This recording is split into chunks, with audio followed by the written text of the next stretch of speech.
Živijo, Aleš. Hvala, ker deli svoje znanje in energijo z nami. Imam 18-mesečno hčer, ki je zdrava in nagajiva punčka. Še ne govori, zato komunicira z jokom in pogostim cviljenjem. Zaradi lastnega nezaupanja in nemirnosti je večino časa ne znam pomiriti in ne vem, kaj želi, ker me spravlja v nemoč in odnos občutim kot čustveno izsiljevanje. Ker je ne morem, nočem zapustiti, udariti ali ustaviti odnosa, razvijem morilski bes. Zato hodim po robu agresije. Moje komuniciranje pa je kot kislina, ki požge vse na svoji poti. Tako prepad med sabo in hčerko še povečam, sebe pa znova razočaram in razžalostim. Ko to hčerka občuti, postane nemočna in spet joka, cvili in izsiljuje moja pozornost, krog je sklenjen. Vprašanje je sledeče. Vsakršno cviljenje ali jok nisem sposobna vsaj par sekund ignorirati in prenašati, ampak se v tem trenutku zakrčim v kepo in si vnaprej onemogočim umirjen in sproščen pristop k hčerki. Ali je to zaradi izkušenj, strah pred čustvi, za katera vem, da sledijo, ali je vzrok neka travma iz primarne družine, do katere se ne dokopljem in mi otežuje napredek. Osnova tukaj so IQ odnosi, ki v bistvu proučujejo in tudi razlagajo ter pomagajo razumeti in potem tudi tem primerno spremeniti te odnose. Vsekakor je tukaj viden negativen vpliv matere na hčer, ker če otrok, ki je zdrav, pri 18 mesecih še ne govori in komunicira z jokom in pogostim cviljenjem, je očitno, da na vpliv časa na hčer, ki pač za njo teče in s tem je v bistvu premika skozi določene faze odraščanja, med katere spada seveda tudi govor. Na njo očitno ne deluje primerno in kljub temu, da bi po starosti že morala govoriti, seveda starosti primerno, tega ne naredi in se dejansko vede, ker komunicira z jokom in cviljenjem kot bistveno mlajši ali pa mlajši otrok, star 3, 4, 5, 6, 7 mesecev. Torej pomeni, da neka sila je dovolj močna, da jo v bistvu postavlja za 10 mesecev nazaj, kar se tiče razvoja. In taka sila, ki je dovolj močna, oziroma toliko močna, da povozi vpliv časa na razvoj hčere, lahko prihaja samo iz okolja, v kateri hčerka živi, ali običajno je tukaj mati ali pa družina, v kateri mati živi, in v tem primeru je pač očitno, da materi na telesnem ali pa na podzavestni ravni ne ustreza, da se hčer razvija normalno in tako deluje na njo na način, da je rezultat takšen, kot ga tukaj sem prebral. In v takem primeru je potrebno konstantno ali pa dovolj primerno in celostno delo z materjo, da se skozi dvig njene čustvene zrelosti razkrijejo razlogi, zakaj dojema odraščanje otroka kot nekaj neželjenega. Seveda to običajno ni zavestno, ampak se pa kljub temu, da ni zavestno, očitno je ta vpliv na njo dovolj močen, da toliko upočasnjuje njen razvoj,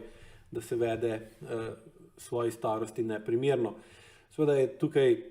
običajno ali skoraj vedno prisotna določena primerna travma ali določena oblika vedenja v njenem otroštvu, se pravi v otroštvu matere, ki je v njene podzavestne strukture osrednjega živčnega sistema vnesla vzorce vedenja, pogojne odzive, s katerimi v bistvu reagira na otroka, in te odzivi so se v bistvu aktivirali, običajno se aktivirajo šele pri rojstvu otroka ali pa že mogoče med nosečnostjo, do konca se pa razvijajo, ko se otrok rodi. in potem se mati lahko vede v določeni situaciji precej drugače, kot preden je rodila, preden je postala mati. In v takem primeru recimo tukaj je očiten ta obrambni odziv oziroma močna alergija na jok, na cviljenje, ki pa samo po sebi pri otroku pomeni, da potrebuje mamo, da potrebuje odraslo osebo, ki je dovolj sposobna, da reši ali pa vpliva na situacijo, ki otroka spravlja iz ravnovesja, na njega negativno vpliva in jo otrok sam ne more urediti, ampak potrebuje zunanjo pomoč, se pravi pomoč nekoga, ki je to sposoben narediti, in zato z jokom in cviljenjem ali na drugačne načine poskuša urediti, vplivati na starše ali pa na odrasle ljudi ali pa bolj odrasle ljudi v njeni okolici, da te osebe spoznajo, da otroka nekaj moti, ovira, ogroža ali omejuje. Sam tega otrok ne more urediti, zato rab pomoč in poskuša z izražanjem te kinetične energije v obliki joka ali cviljenja vplivati na odrasle, da spremenijo prioritete, da spremenijo vedenje in da svoj čas in pozornost ter seveda delo, dejanja usmerijo za to v namero, da bi uredili tisto, kar otroka moti, ovira, ogroža ali omejuje, in v tem primeru se seveda potem ravnovesje, v katerem je otrok, izboljša v otrokovo prid, otrok se začne počutiti dobro in seveda preneha z jokom, cviljenjem oziroma z takšnim agresivnim vplivanjem na okolje, s katerim poskuša doseči spremembo nečesa, kar ga moti, ovira, ogroža ali omejuje. Zdaj, glede na to, kako ste opisali vašo reakcijo, vsakršno cviljenje ali jok, nisem sposobna vsaj par sekund ignorirati ali prenašati, pomeni, da ste tudi sami morali imeti podobno situacijo, ker je vaša mati, običajno je mati ali nekdo drug, ki je imel vlogo matere, na vaše upravičeno jokanje in cviljenje odreagiralo z močno, oziroma v vašem primeru ste to opisali kot morilski bes, in seveda v takem primeru se otrok ustraši, upravičeno ustraši za svoje življenje, ker otrok ne razume, kako to poteka, ampak samo čuti, kakšna čustva se aktivirajo v tem primeru materi, in v bistvu ste se takrat zakrčili v kepo in si s tem onemogočili umirjen in sproščen pristop, ali pa v tem primeru ni bilo zmožno razviti umirjenega in sproščenega pristopa vaše mame do vas, takrat še majhnega otroka, verjetno tudi podobni starosti, kot imate zdaj hčer. In seveda ste vi skozi zrcaljenje in doživljanje teh odnosov med vami in vašo mamo ali pa z drugim skrbnikom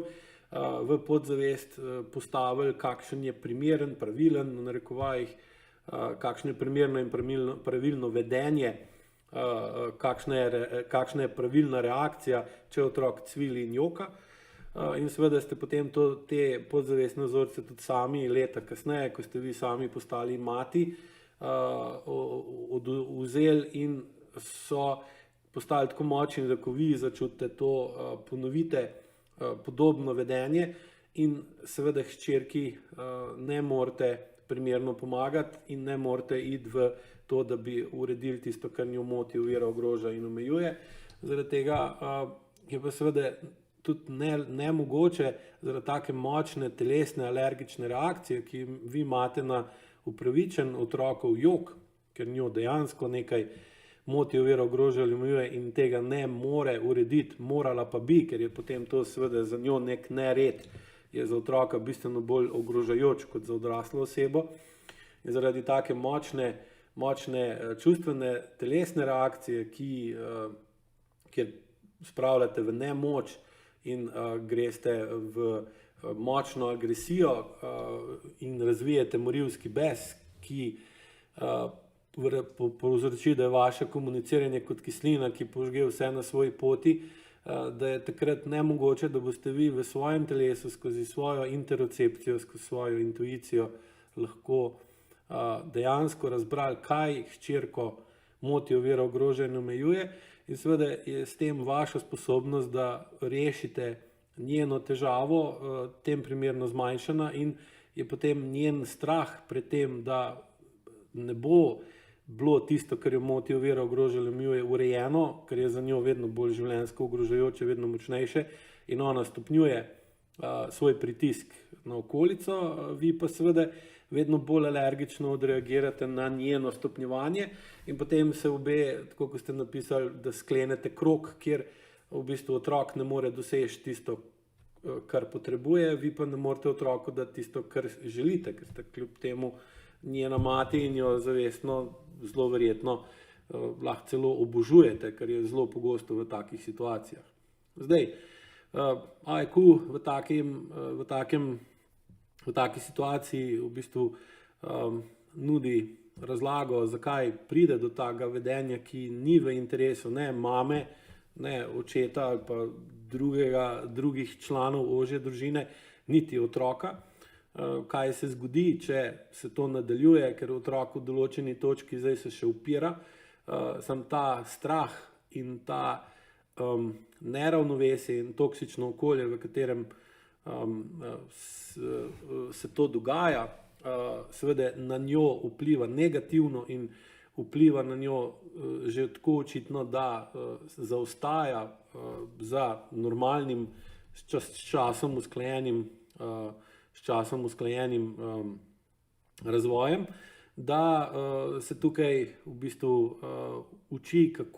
zakaj pride do takih stvari, kako lahko se to sploh zgodi, kakšen je prenos vzorcev vedenja, ki ste jih vi bili deležni v svojem otroštvu, lahko tudi običajno pozabili na to in se pol te odzivi ponovno obudijo, ko sami postanemo starši, in kako skozi boljše razumevanje čustvenih odzivov, dvigovanja čustvene zrelosti, za katero so še posebej primerni programi, in dvig čustvene učinkovitosti vam omogoči to, da seveda tudi skozi vaje opazite, kako in zakaj imate takšne pretirane telesne reakcije, in potem z zmanjšanjem senzorno-motorne odtujenosti v tem primeru lahko vplivate na to, da bo vaša reakcija na hčer veliko bolj pravilna in zrela, in s tem seveda boste začeli ta krog, ki ste ga napisali, da je sklenjen, kar pa pomeni, da se vrtite v krogu, boste postopoma začeli zaradi drugačnega vpliva zavesti na vaše vedenje do hčere, boste ta krog začeli spreminjati v spiralo, kar pomeni, da se boste odmikali od tega stanja, v katerem ste zdaj, v drugačno stanje, kjer boste lahko se drugače odzvali na njo in se bo potem ona drugače odzvala na sebe, in postopoma lahko to zdaj težko rečem, koliko časa, ampak običajno tak proces traja nekje med 3 in 9 do 12 mesecev,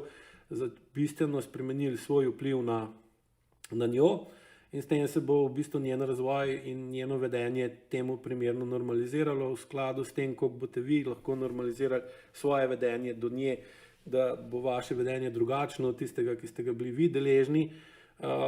tudi na podzavestno telesni ravni, ne samo na zavestni ravni, in potem seveda, ker otrok dominantno reagira predvsem na neverbalne vplive, se pravi podzavestno telesne vplive staršev in okolice na otroka, bo ta težava vedno manjša. In tudi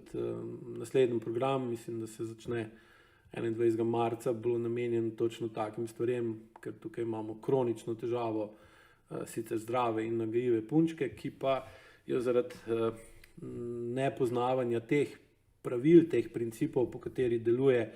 komunikacija med staršem pa med otrokom, in po katerih pravilih in po katerih principih vplivajo v podzavestne strukture vnešeni vzorci iz preteklosti na vedenje starša v sedanjosti, bo na tem programu v bistvu največ govora o tem, in tudi vaje, ki jih bom tam učil, bo namenjene tem, da boste lahko to bolj jasno spoznali in začeli zavestno vplivati na svoje vedenje ter s tem počasi spreminjali telo, potem okolico, na to pa seveda še podzavest.